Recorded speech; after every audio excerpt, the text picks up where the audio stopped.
Bueno, buenas tardes, don Daniel. Un placer estar aquí contigo nuevamente compartiendo este tiempo de reflexión contigo y con nuestros amigos.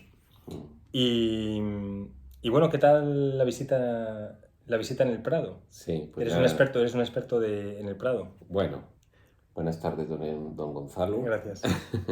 Sí, efectivamente, hoy por la mañana he ido al Prado, que es para mí un lugar de peregrinación, es un lugar de belleza y la verdad es que cada visita a la que voy pues salgo con un espíritu totalmente nuevo. Yo creo que es muy importante, a mí me parece que la vía espiritual de la contemplación de la belleza es una vía extraordinaria y la tenemos además enfrente de nosotros constantemente, ¿no?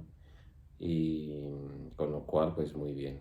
Y hablando del Prado, se me ocurre la idea de cómo desarrollar de alguna manera la espiritualidad en una ciudad, ¿no? En una gran Sí, ciudad como Madrid. ¿Tú cómo ves que viven sí. los místicos en las Pues grandes ciudades? esto que comentas del Prado tiene que ver con el título del libro, ¿no? Es cómo viven los místicos del Mm, mercado, mm, los místicos de la ciudad. Y se está dando un hecho muy interesante y muchos de nuestros seguidores filósofos de la vida son personas muy espirituales, pero que en esta encarnación han decidido vivir en la ciudad. Y, y podemos hacer una... Tú has estado en varios ashrams, has estado en mm, retiros de silencio igual que yo, y se puede hacer una comparativa de las cualidades y los ejercicios que tiene que hacer un místico del mercado, que ahora comentaremos, un místico que decide vivir en la ciudad, en relación a los místicos que tradicionalmente se han retirado del mundo. mm. Entonces, eran personas, si tú quieres vivir una vida espiritual y mística, lo habitual a lo largo de la historia ha sido que estas personas se retiren o a conventos, monasterios o ashrams. Ujú. Y entonces, digamos que tienen la parte física completamente resuelta, la parte de alimentación, a cambio de hacer una serie de ejercicios que tiene que hacer el monasterio, que no son difíciles, que Ujú, son de cuidar las tareas, y luego se dedican a la vida de oración y contemplativa. ujú, En cambio, tú y yo pues hemos decidido ser místicos del mercado, con lo que eso conlleva, ¿no? ujú. Y si quieres, puedes comentar alguna... ¿Cómo inicias tú tu camino místico y las dificultades por las que uno pasa, ¿no? Cuando quieres vivir una espiritualidad, Mm. teniendo una familia, teniendo un trabajo, teniendo una hipoteca, Sí, teniendo facturas que pagar, y al mismo tiempo teniendo esa llama, ¿no? Esa llama sí, interna de conectarte con la divinidad. sí, sí. Bueno, yo creo que de alguna manera todos hemos vivido la llamada, ¿no? Un momento en nuestra vida que nos damos cuenta de que hay algo que falta y que de alguna manera tenemos que encontrar, ¿no? Mm. Eso se manifiesta de diversas maneras. Pero eso que tú dices es verdad, porque estamos metidos en el mundo hasta el cuello y el mundo no es fácil. Sí, la ciudad La sobre todo, ciudad, sí. vamos, yo cuando hablo del mundo hablo de la Sí. ciudad. Y ahí permíteme, porque recuerdo un tema interesante, por ejemplo, en el origen de los monasterios, hubo una época en donde estaban los eremitas que se iban en soledad a una cueva a vivir la soledad, pero el mundo del eremita también era un mundo complejo, porque psicológicamente el eremita empieza a proyectar ideaciones, incubos, sucubos, es decir, apariciones psicológicas, etcétera, que a veces le desvían de su camino y de ahí el origen de los monasterios. Los monasterios son eremitas, pero con En vida grupo, comunitaria y sí. eso evita precisamente estos efectos psicológicos, estas visiones, etcétera, que pueden ser perjudiciales. Pero volviendo a la ciudad, yo sí que quiero hablar de un par de historias y de maestros que han sido maestros extraordinarios y que han sido personas a pie de calle con los problemas de cualquier persona. Uno de ellos es Nisargadatta, no sé si le Sí, sí, sí, conoces. sí. Yo soy eso. Tiene un libro, Exactamente, es un místico increíble. increíble. Sí, Además, sí. Nisargadatta era una persona que vendía cerillas Sí, en una zona, no sé exactamente la población, muy humilde de la India. Y Nisargadatta conoce a su maestro su maestro le dice, tú eres Dios, y él se lo creyó, y le dijo, te creo, y se iluminó. sí, Evidentemente tuvo un proceso, una purificación, pero Nisargadatta era un hombre casado, con hijos, fumador sí, empedernido, sí. Hay vídeos de él en internet donde se le ve fumando muchísimo. hombre con una cultura escasa, y que residía en su casa, es Sí, decir, en el salón de su casa, ¿no? sí, Es un ejemplo, creo que ejemplo como ese sí, no hay mejor. De hecho, él no escribió ningún libro, pero los libros que recogen su enseñanza son de una profundidad sí, extraordinaria, ¿no? sí. Y sobre todo un sentido común increíble. Mm, Él básicamente se iluminó diciendo, preguntándose quién soy yo, mm, quién eres. mm, Entonces se hacía todo el tiempo esa pregunta. Y luego yo conocí a Nisargadatta por David Hawkins, un libro de David Hawkins que le mm. nombra. Sí, sí. Y el maestro de David Hawkins es Lester Levinson, que fueron los que hicieron el método Sedona. Ujú. Entonces, al final, como ves, los místicos de diferentes, bien sean de la India, de Estados Unidos, de diferentes ramas, al final todos coincidimos, ¿no? En el objeto de Yar, que es descubrir quiénes somos. Efectivamente.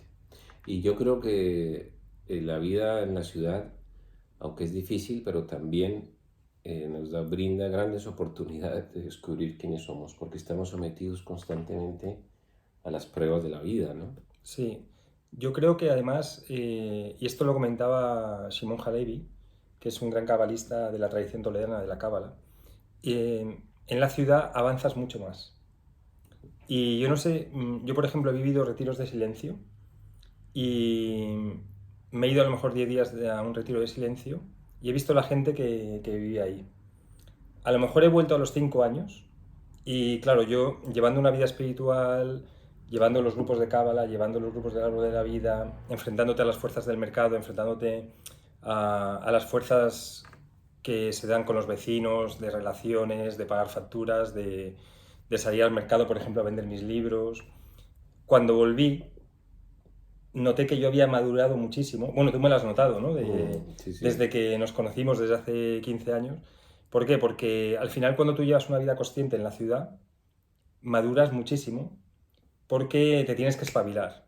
Mm, En cambio, las personas que digamos que se retiran, que se van a los monasterios, a los ashram, como tienen la parte física, la parte de alimentación resuelta, digamos como que pueden entrar en un letargo.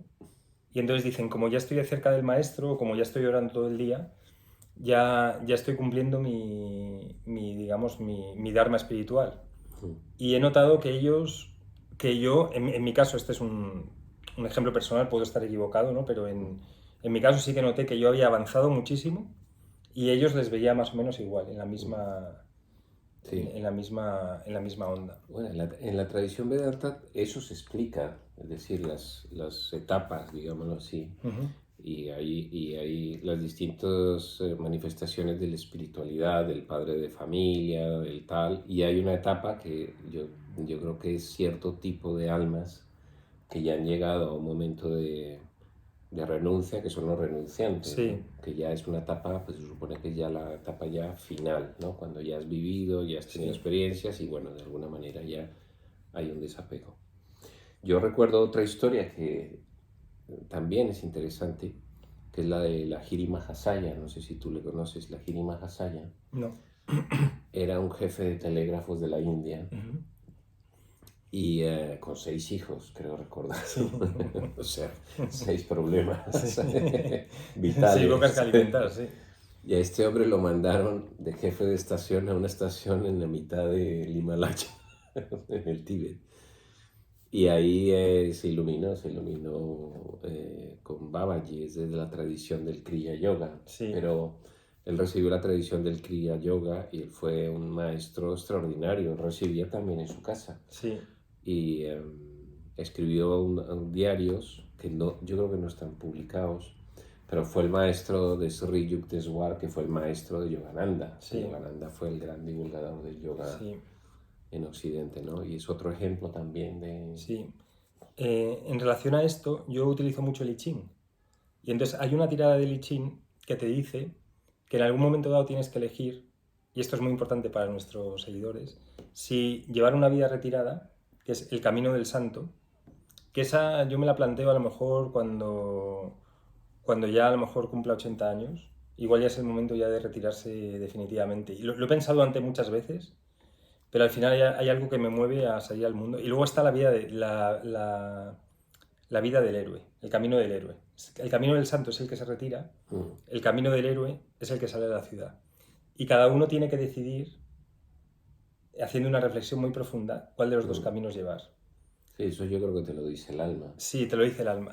Yo, en mi caso personal, por ejemplo, he tenido una primera fase de que buscaba el retiro, pero muchas veces en la vida uno busca el retiro es por buscar espacios más Por personales. sí. Pero yo, por ejemplo, siento que tengo que estar en el mundo, es decir, clarísimamente, y todavía, y que de alguna manera me gusta estar en el mundo, ¿no? Sí, Con todo lo que ello conlleva, ¿no? sí. Entonces, parte de nuestro trabajo es, ya que hemos decidido estar en el mundo y que llevamos muchísimo tiempo trabajando personalmente, pues es transmitir el conocimiento, por eso nos animamos a hacer... Somos personas muy tímidas, ¿eh? Que no hacer estos vídeos que parece que no cuestan, pero que cuestan un montón personalmente. Sí, sí. Y bueno, entonces, en relación a los místicos del mercado, ¿qué ocurre? Y esto, los únicos místicos del mercado, por decirlo así, per se, que yo conozca, son los cabalistas, porque vienen del mundo judío y son los místicos judíos. Y entonces ellos lo tienen muy claro porque son personas muy prácticas. Y entonces básicamente lo que hacen es, el mercado lo utilizan como una forma de aprendizaje y luego por la noche reflexionan. Y utilizan el árbol de la vida, que lo tenemos aquí, como herramienta principal de la reflexión. Entonces ellos salen al mercado y de hecho para entrar en grupos de cábala lo que se pedía era que fueran lo suficientemente maduros, es decir, que tuvieran 40 años pero que eran maduros, y a algunos se les decía, antes de entrar en el grupo de cábala, lo que tienes que hacer es hacerte millonario. ¿Por qué? Porque haciéndote millonario lo que aprendes es a dar y a recibir, aprendes a colocarte en la situación del otro, aprendes a negociar, aprendes a estar en el mundo, aprendes del mundo animal, de las fuerzas del mercado, aprendes a pagar tus facturas, aprendes a poner límites, aprendes a decir que no, aprendes a decir que sí. Entonces ellos, los cabalistas a lo largo de la historia, pues lo han tomado como un ejercicio espiritual. Salir a la ciudad, salir al mercado como un ejercicio espiritual. Y luego se reunían en grupos, como nos reunimos a veces, y empezamos a ver qué hay detrás de esas fuerzas. Y de esa manera desarrollaron escuelas de contemplación que se llaman, meditaban y aprendían ellos mismos. Se veían dónde estaban en el árbol de la vida. Entonces, estos han sido los que yo considero que de forma natural se les puede llamar los místicos del mercado. Sí, a mí me parece que la cábala es una senda mística extraordinaria, pero a mí lo que más me llama la atención, porque la cábala puede ser utilizada para muchas cosas y efectivamente es un conocimiento, es el resumen de las leyes de la creación y eso se aplica a todo, a la vida diaria, a la vida espiritual, a todo. Pero a mí lo que me ha sorprendido de lo que tú enseñas, que además es un método que has desarrollado tú, yo desde luego no lo había visto, es la aplicación del árbol de la vida a la vida diaria, a la vida cotidiana, Sí. ¿no? En cuanto al cuerpo, en cuanto a los pensamientos, es decir, una especie de examen de conciencia con mayúsculas, para, para conocernos a nosotros mismos, ¿no? Sí, la verdad que esto es una especie de milagro, porque primero que yo no he nacido judío y que digamos que este conocimiento venga a mí y aparte tengo mucha facilidad para poner situaciones en el árbol de la vida. Entonces, al final es mi interpretación del árbol de la vida lo que hago en los seminarios que organizamos y que es tan genial la gente, digamos como que entro en una especie de otro estado pero ya lo he hecho como natural y entonces me viene información y la pongo directamente en el árbol de la vida. Ese digamos como que ese es mi don y entonces cuando me di cuenta que lo tenía, dije, ¿qué hago? ¿Salvo al mundo o me quedo...? Y entonces decidí salir al mundo, Sí. con los problemas que Ahí, eso trae también. ahí me viene a la cabeza la parábola de los talentos, es Sí, decir, que yo creo que hay que utilizar los talentos en el mundo, ¿no? sí, Y más en estos momentos, ¿no? sí. Entonces, ¿qué problemas tienen los místicos del mercado?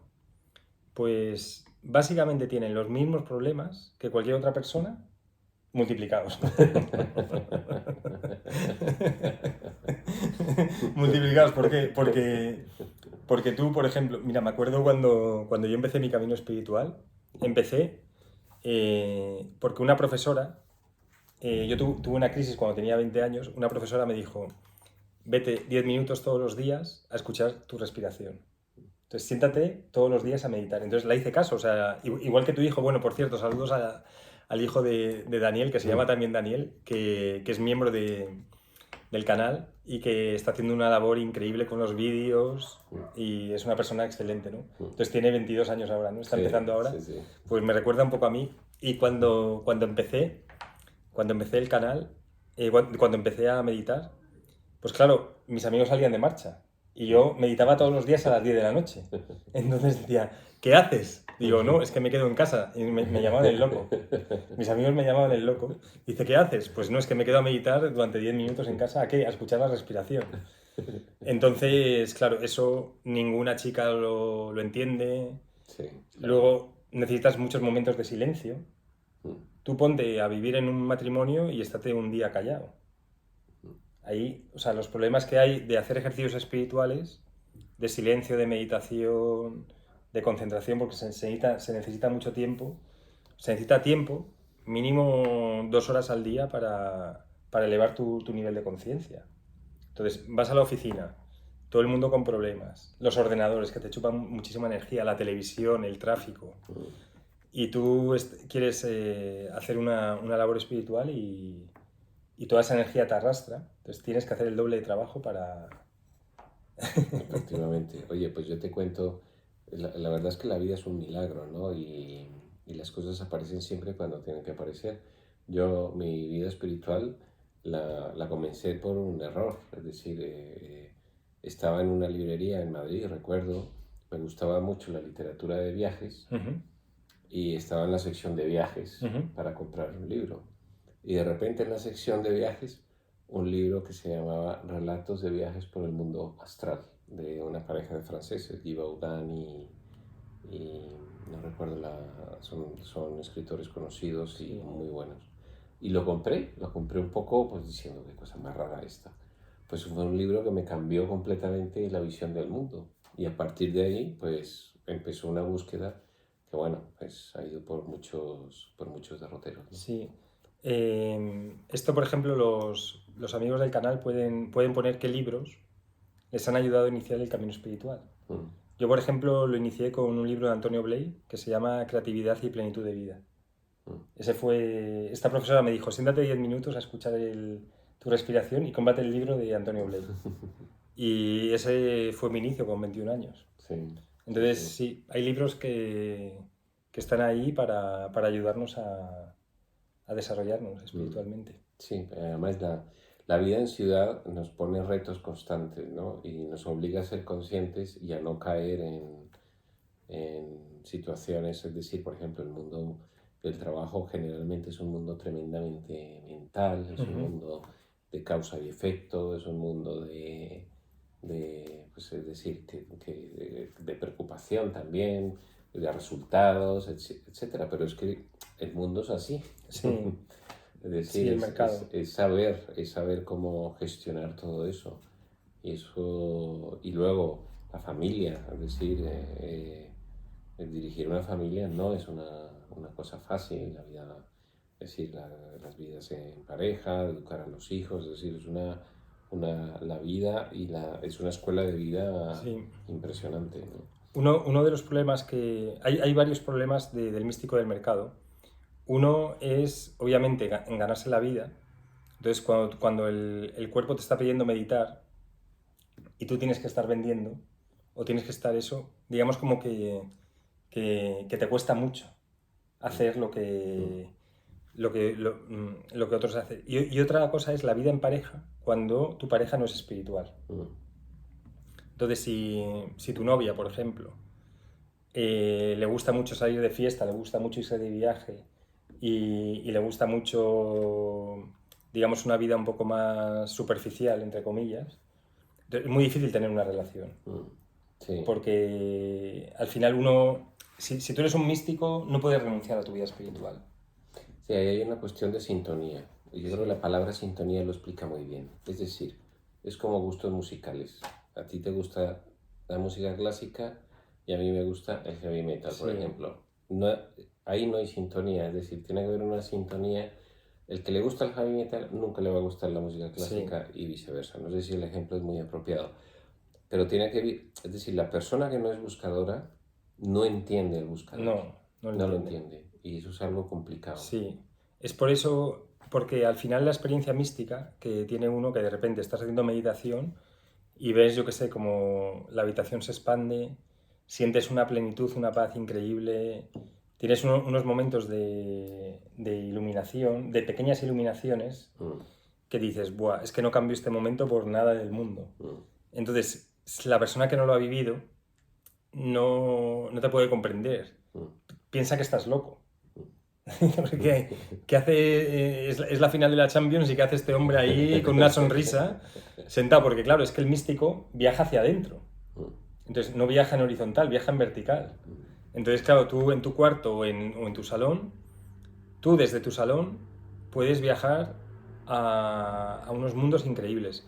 Los cabalistas lo que hicieron fueron crear espacios, digamos, con la imaginación, pero que se han convertido en reales. Entonces están las academias de los cielos, por ejemplo la de Moisés y la de Aarón. Entonces tú puedes, con tu ojo de la imaginación, digamos como que los cabalistas, los místicos, con su imaginación han creado un mundo, digamos, que no lo puedes ver, pero puedes ir allí.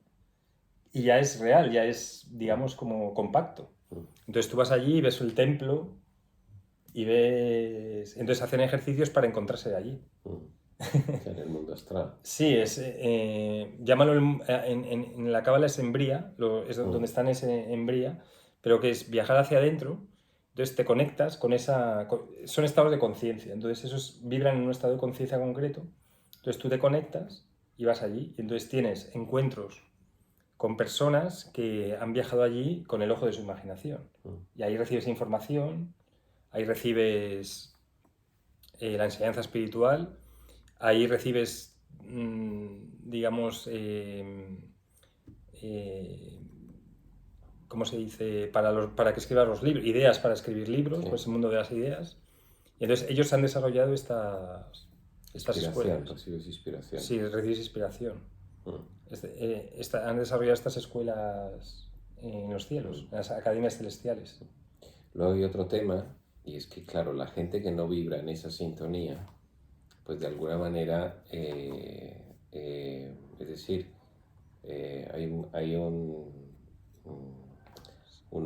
las palabras herméticas, los principios herméticos de saber, querer, osar y callar. Sí. Es decir, de alguna manera estos son conocimientos que no todo el mundo entiende, que hay gente que rechaza, que hay gente que ridiculiza también. Sí. Entonces, en ese sentido, pues muchas veces se tiene que ser tremendamente discreto y tremendamente cauto y guardar silencio sobre todas estas cosas, ¿no? Sí.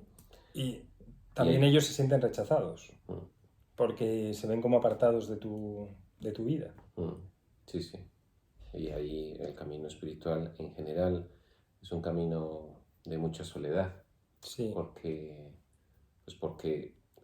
hay que ser un buscador para entenderlo, ¿no? Sí. Hay que ser un buscador, es una sensación interior muy, muy clara, ¿no? Y yo quería contar una anécdota que le oí a un swami que decía que había visitado a lo largo de su vida muchísimos maestros en la India, sobre todo maestros iluminados, y que el que más le sorprendió era un maestro que se encontró con él en mitad de una avenida de Nueva Delhi llena de tráfico, ruidos, contaminación, etcétera. Y ahí estaba el maestro con una absoluta paz, ¿no? Es Ujú. decir, no es incompatible. En el estado de beatitud puedes Sí, estar en sí, cualquier lugar en una paz y una beatitud profunda, ¿no? sí. Eh, en el mundo judío, el Mesías, en el mundo cabalístico, no en el mundo judío, digamos, el Mesías es un rol, es un que hay una persona que ocupa ese cargo, una persona encarnada, Mm. y ese cargo es, digamos, como que siempre hay uno que lo ocupa, siempre hay una persona viva. Lo que pasa es que normalmente está oculto. Y entonces hay un muy buen amigo, estaba en el metro de Londres y dice que vio una persona en el metro que dijo, este es el Mesías. Y estaba ahí porque lo vio con los ojos y solamente él le reconoció, porque en ese momento pudo vibrar a ese nivel. Y el resto de las personas, para el resto de las personas pasa desapercibida. Esto es muy interesante también, que es cuando pasa un maestro espiritual muy elevado a tu lado, solamente aquellos que tienen ojos para reconocerle lo reconocen. Muchísima gente no lo reconoce, incluso le trata mal. Mm. Dice, no, es que no sabes con quién estás, chaval. Y entonces, pero porque su estado de conciencia no permite ver el cuerpo de luz de la persona. Sí. Entonces, ¿qué ejercicios pueden hacer los místicos del mercado? Muchas personas que han decidido vivir en la ciudad porque saben que aquí van a aprender más. Pues tienen que hacer ejercicios mucho más intensos. Entonces, por ejemplo, 10 minutos de meditación por la mañana antes de ir al trabajo. Mm. A lo mejor cada hora un minuto de elevar el nivel de conciencia. Cuando estás en el supermercado, en la cola, en vez de estar renegando de la cola, de la cajera, empezar a hacer ejercicios para elevarte.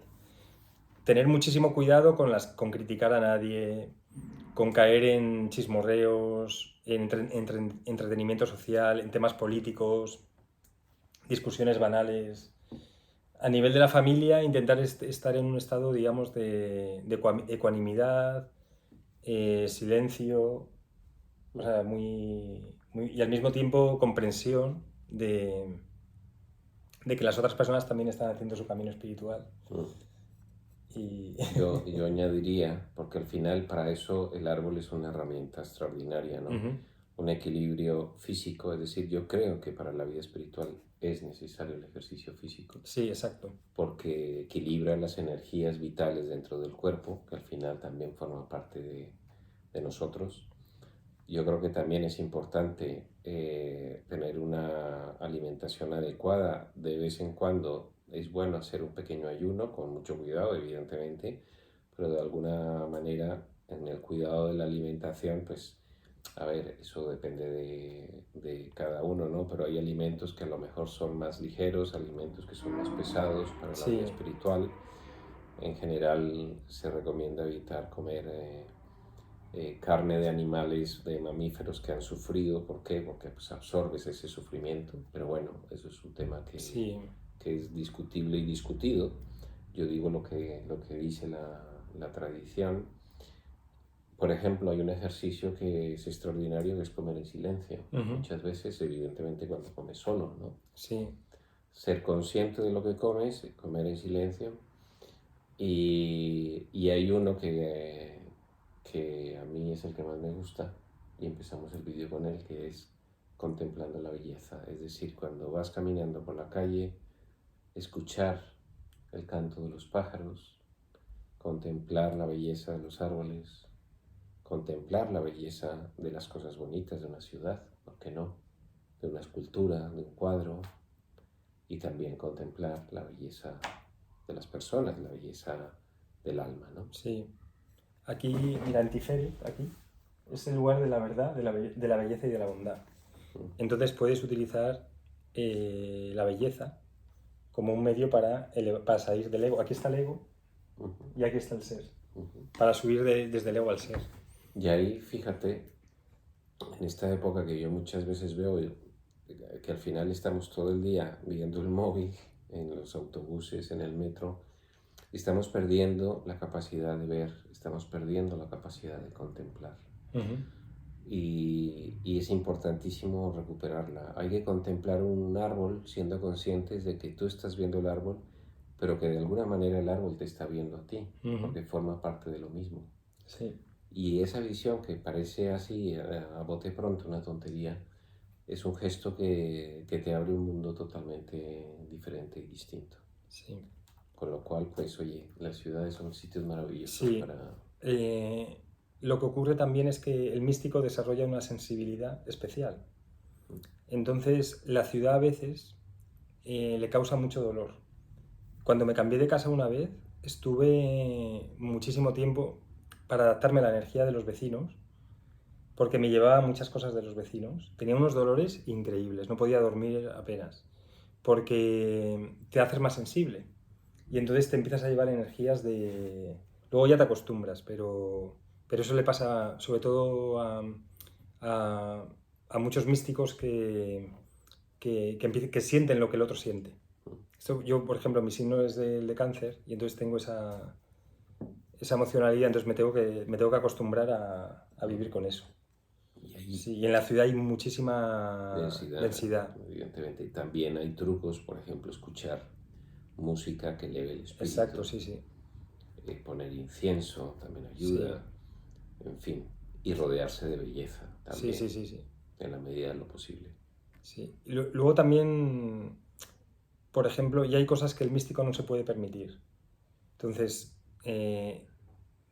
en cierto modo no te puedes permitir, pues yo qué sé, salir de marcha como salen, que ahora hay gente de nuestra edad que sigue de tardeos. Entonces, solamente una hora ahí ya te sientes fatal, porque entonces hay cosas que ya es muy difícil hacer, es muy difícil hacer el mismo tipo de vida social que otras personas de nuestra edad, ¿no?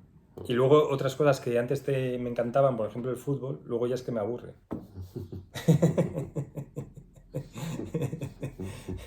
Y entonces, bueno, pues es mucho más divertido conversar sobre esto, ¿sabes? Con nuestros amigos que...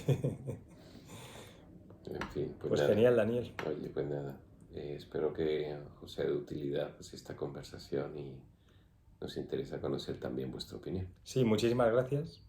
Y, Y comentaros vuestra experiencia como místicos de la ciudad, qué dificultades pasáis y a ver si os podemos ayudar en daros alguna pista.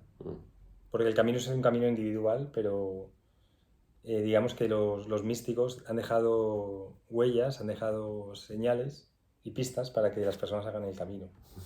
sí. Así que Y genial. nada, pues nada, hasta la Muchísimas próxima. gracias.